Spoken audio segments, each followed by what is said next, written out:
হাজার সালাম জানাই আজ, ২১ তোমায় ভালোবাসায় রাখবো আজ।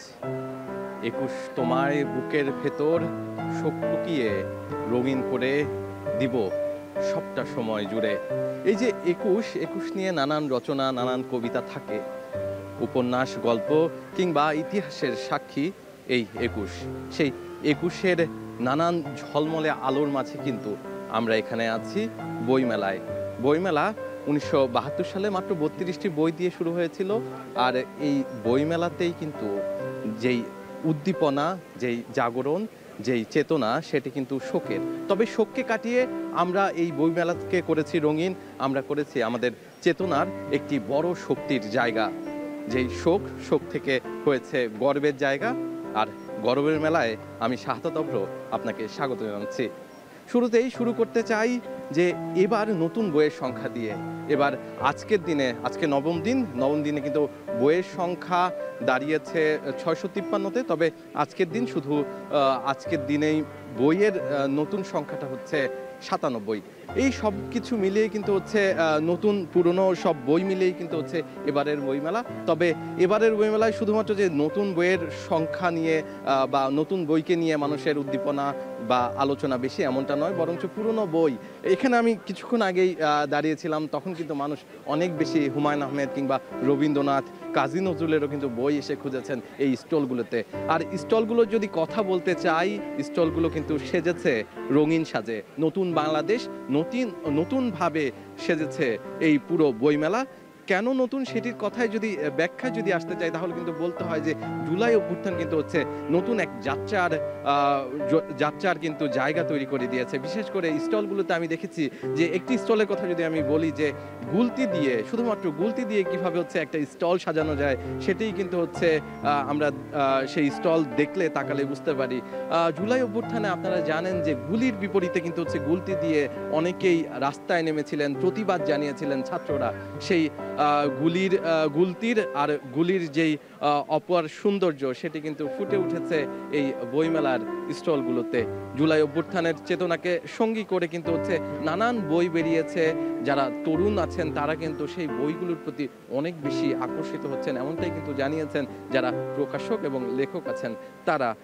আরও একটি কথা জানিয়ে রাখতে চাই যে পুরো বইমেলায় কিন্তু হচ্ছে এবারে যেই সেই প্লাস্টিক কোনোভাবেই যেন ব্যবহার করা না যায়, সেটির কিন্তু সচেতনতামূলক নানা রকম কার্যক্রম আমরা লক্ষ্য করেছি। এবং একই সাথে আগে যেই বিষয়টি দেখতে পেতাম আমরা, যে পলিথিনের বিভিন্ন ব্যাগ ব্যবহার করা হতো, সেই ব্যাগ কিন্তু এখন আর ব্যবহার করা যাচ্ছে না।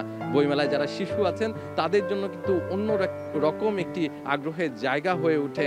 আজকে যেহেতু সপ্তাহের প্রথম কর্মদিবস, সেহেতু কিন্তু হচ্ছে পরিবারের সংখ্যা কম আসলেও অনেকেই এসেছেন তাদের প্রিয় বন্ধু কিংবা অফিস শেষ করে তাদের পরিবারের ছোট্ট শিশুটিকে নিয়ে। সেই শিশুরা কিন্তু হচ্ছে তাদের প্রিয় যে বইগুলো আছে, তাদের পছন্দের যে বইগুলো আছে, সেগুলো খুঁজতে অনেকটাই ব্যস্ত। বাবা মায়ের হাত ধরে কিন্তু তারা এসেছেন।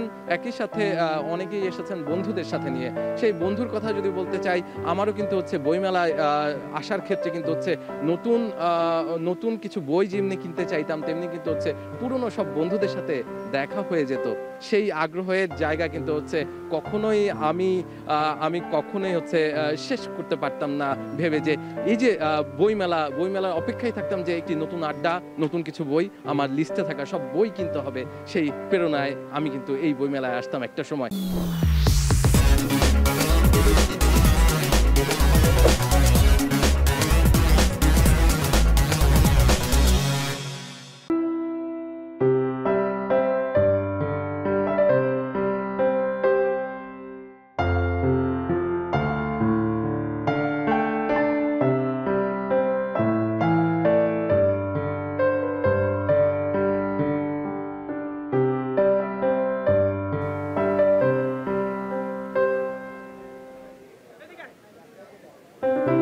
এই শহর জুড়ে যেন বইয়ের গল্পটাই চলে, বইয়ের আলাপ চলে।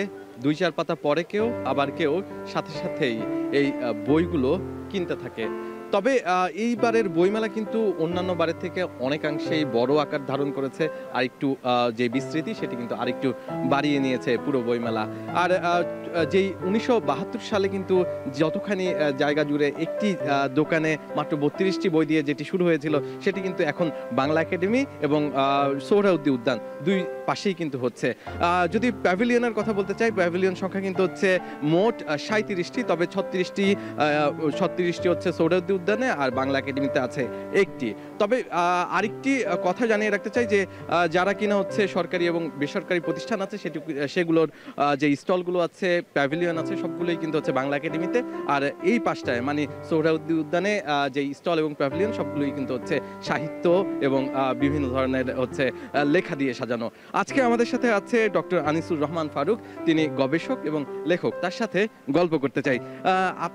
আপনি তো লেখেন হচ্ছে সাধারণত গবেষণাধর্মী বই, তো আপনার আসলে গবেষণার প্রতি কেন এত আগ্রহ, এটা আগে প্রথমে জেনে নিতে চাই। জি, ধন্যবাদ।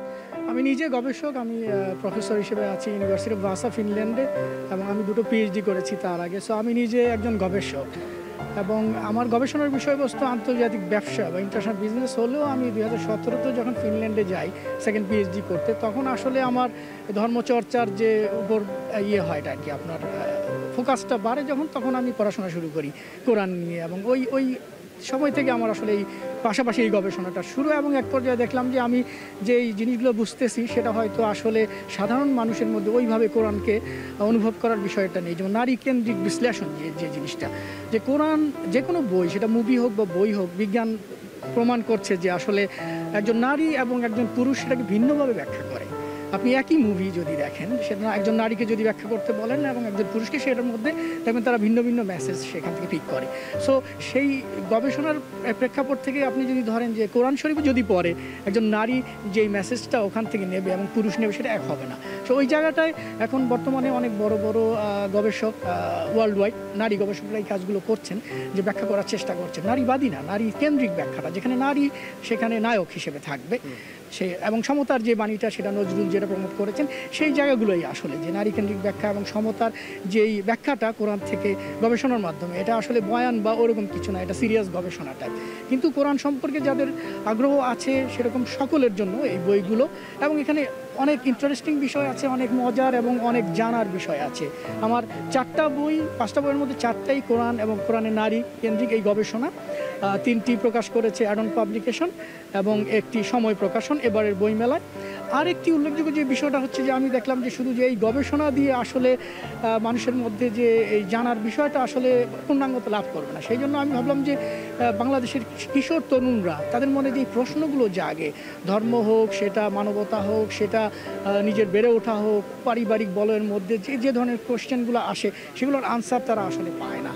সেই প্রেক্ষাপট থেকে আমি ভাবলাম যে একটা কিশোর উপন্যাস হতে পারে, যে আমার এই জার্নিটার মধ্য দিয়ে আমি যেগুলো বুঝতে পারলাম এবং আমার নিজের কৈশোরে যেই প্রশ্নগুলো আমার মনে হয়তো জেগেছে বা এখন তাদের মনে জাগবে, সেই প্রশ্নগুলোর উত্তর এই চরিত্রায়নের মধ্য দিয়ে আমি এই উপন্যাসটা, অমৃতের সন্তানেরা, এটি গ্রন্থিক পাবলিকেশন প্রকাশনী থেকে আসবে খুব শীঘ্রই, 2-4 দিনের মধ্যে। তো আমি মনে করি এই বইটা কিশোর তরুণদের জন্য না, শুধু তাদের বাবা মারাও সেখান থেকে জানতে পারবে, বুঝতে পারবে যে হ্যাঁ, একটা কিশোরকে কিভাবে রেজ করতে হবে, তার আসলে কী ধরনের কোয়েশ্চেন বা তার মেধা মনন বা তার চেতনার যে বিকাশটা দরকার, সেটা কোন দিকে হওয়া উচিত, মানে উত্তরটাও, প্রশ্ন কেমন হওয়া উচিত এবং উত্তর কেমন হওয়া উচিত, তেমনটা নিয়ে আপনার এই বই সাজানো, বুঝতে পেরেছি। তবে একটি প্রশ্ন আমার মনে যাচ্ছে যে আপনার যে বইগুলো, সেগুলোর প্রতি সাড়া কেমন দেখছেন? জি, এই বছর তো দুটো কোরআনের উপর, দুটো সময় প্রকাশন থেকে একটি এবং একটি হচ্ছে অ্যাডন থেকে। গত বছর ওই দুটো বের হয়েছিল, সেগুলো রকমারি থেকে বেস্ট সেলার লিস্টে ছিল। এবারও কোরআন ও নারী 2 যে অ্যাডন থেকে বের হয়েছে ধারাবাহিক, সেটি এখন রকমারি লিস্টে 1 বা 2 আছে, ধর্মীয় আদর্শ বা মতবাদ ক্যাটাগরিতে। সো আমি মনে করি যে মানুষ পড়ছেন এবং তারা জানার সুযোগটা পাচ্ছেন বা আগ্রহ বোধ করছেন। আচ্ছা, আপনার এই যে গবেষণাধর্মী যে বইগুলো আছে, এই গবেষণাধর্মী বইয়ের প্রতি তরুণদের আগ্রহ বেশি দেখছেন, নাকি একটু যাদের হচ্ছে তরুণ থেকে কিছুটা প্রবীণ উত্তীর্ণ হয়েছেন, তাদের আগ্রহটা বেশি? কাদের আগ্রহ বেশি? আমার মনে হয় তরুণরাই এটার প্রতি বেশি আকৃষ্ট হচ্ছে, কারণ তাদের জানার আগ্রহ বেশি বা তারা নতুন কিছু শুনতে চায় বা জানতে চায়। সেই প্রেক্ষাপটে আমি বলবো তারাই বেশি সাড়া দিচ্ছেন। আর যে কিশোর উপন্যাস আমি মনে করি সেটা সব ধরনের সব বয়সীদের মধ্যেই সাড়া ফেলবে, কারণ অভিভাবকেরও জানার সেখান থেকে কিছু আছে এবং শিক্ষকদেরও জানার আছে, পারিবারিক বলয় থেকে শিক্ষক এবং ইউনিভার্সিটি সব আমি মনে করি যে সবগুলো জায়গাতেই এখানে টাচ করা হয়েছে এবং সেই কোশ্চেনগুলোর উত্তর এখানে পাওয়া যাবে। আচ্ছা, তো এই যে পুরো মেলা ঘুরছেন, এবারের মেলা আপনার কাছে কেমন লাগছে এবং কতটা রঙিন মনে হচ্ছে? গতবার প্রথম এসেছিলাম, যেহেতু আমার বই এসছে, তো অনেক বছর পরে বিদেশে প্রায় 15-20 বছর ধরে আছি, তো আমার এবারে মনে হয়েছে যে অনেকখানি গোছানো মেলার পরিবেশ এবং মানুষের স্বতঃস্ফূর্ততা অনেক বেশি মনে হচ্ছে। হয়তো একটা প্রেক্ষাপট চেঞ্জ হয়েছে দেশের রাজনৈতিকভাবে, সেটার কারণে হতে পারে মানুষের মধ্যে আমি সেই বিষয়টা মনে হয় তাদের চেহারার মধ্যে দেখতে পাচ্ছি আসলে। আচ্ছা, তো লেখক হিসেবেও তো আপনি বই পছন্দ করেন, তো বইয়ের আসলে গল্পটা নিশ্চয়ই আছে, আপনিও নিশ্চয়ই বই খোঁজেন। কি ধরনের বই আপনি পড়তে পছন্দ করেন? আমি এই লেখালেখি করতে গিয়ে আমি আসলে সেলফ হেল্প টাইপ বা সেলফ মোটিভেশন টাইপ এই ধরনের বই আমাকে বেশি আকৃষ্ট করেছে। হ্যাঁ, আমারও আসলে এই ধরনের বই পছন্দ।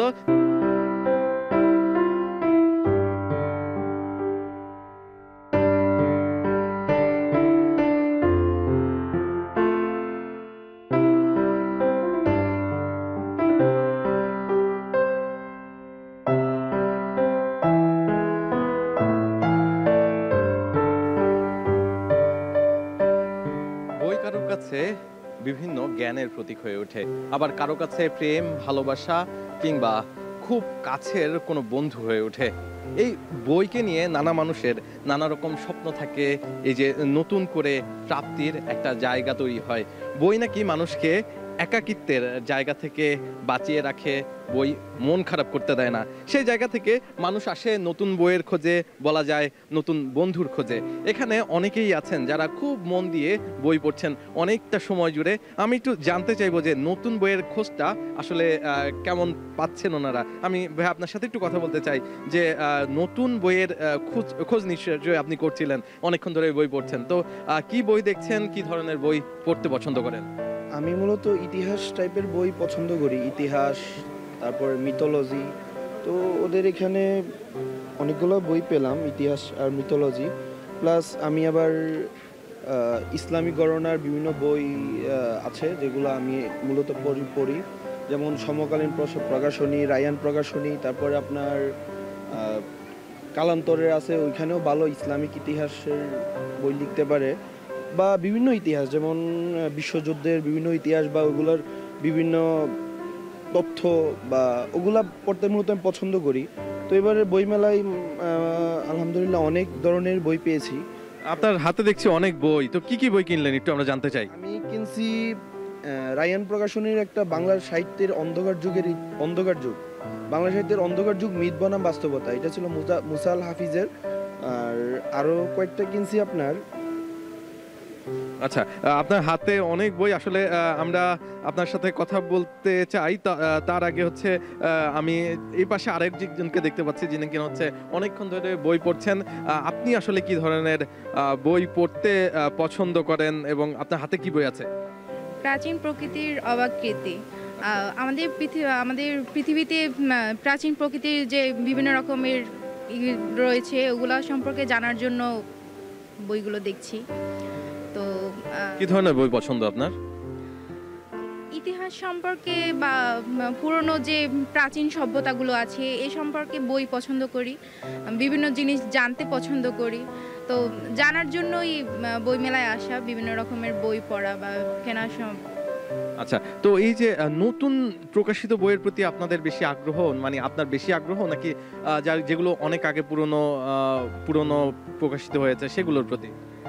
দুটোই, তবে পুরনোগুলো একটু বেশি ভালো লাগে, কারণ ওগুলোতে পুরনো যে সভ্যতাগুলো ওইগুলো উঠে ধরেছে, সেজন্য পুরনোগুলো বেশি ভালো লাগে। নতুন হচ্ছে নতুনের মধ্যে আসলে পুরনোগুলো অনেক সময় হারিয়ে যায়, এজন্য পুরনোগুলোই বেশি ভালো লাগে। আচ্ছা, ধন্যবাদ আপনাকে।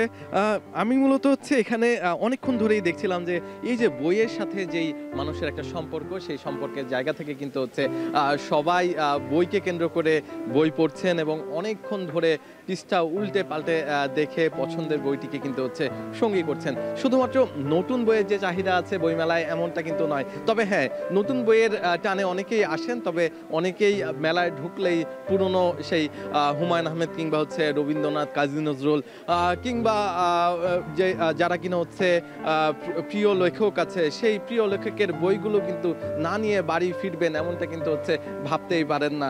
এবং কি আমি অনেকের সাথে কথা বলে দেখলাম এখানে কিন্তু যারা আছেন প্রত্যেকেই বলছেন যে বইমেলা শুধুমাত্র বইয়ের জন্য নয়, বরঞ্চ প্রিয় মানুষগুলোর সাথে করে একই সাথে একই জায়গায় ঘুরে বেড়ানো এবং বন্ধুদের সাথে আড্ডাও কিন্তু একটি মিলন মেলার বড় স্থানে পরিণত হয়েছে বইমেলা। আজকের গরমের মেলা থেকে এখান থেকে বিদায় নিচ্ছি, তবে ফিরবো আগামী কোনো পর্বে। আজকের জন্য এখান থেকেই শেষ করছি। সবাই ভালো থাকবেন, সুস্থ থাকবেন।